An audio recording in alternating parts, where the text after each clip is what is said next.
C'est bien connu. Observer les animaux, les nourrir, procure un certain bien-être. C'est relaxant, ça fait faire autre chose et de voir les animaux, c'est sympathique. Et vous leur donnez quoi en général? Généralement du pain ou de la brioche. Là, juste parce qu'il nous restait du kouglof et du coup, on leur a donné.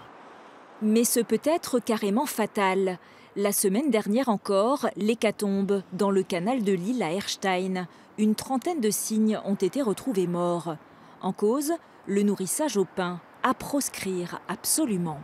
Le pain agit en fait sur la digestion, le système digestif, et donc peut occasionner différentes pathologies, dont notamment la propagation de bactéries. Et donc des bactéries qui peuvent être mortelles, ou alors on peut aussi avoir des malformations lors de la croissance des jeunes animaux. Au départ, ça part d'une bonne volonté. Et pourtant, nourrir la faune sauvage lui cause du tort. Regardez par exemple ces ragondins qui s'approchent banalement de nous pour quémander. Oh bah oui, on va dire que ça va les rendre apathiques. Ce sont des animaux qui sont certainement moins sauvages qu'ils ne le devraient.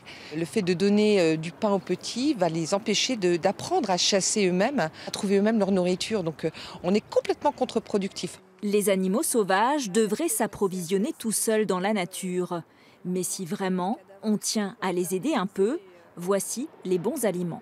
Pour les oiseaux d'eau, c'est uniquement des végétaux, c'est des herbivores. Donc ça peut être de la salade, des épluchures, du maïs, éventuellement du blé. Pour les oiseaux des jardins, c'est des graines, des boules de graisse et des fruits. Et dernière recommandation, le nourrissage, c'est uniquement en hiver. Dorénavant, il faudra donc se contenter de contempler.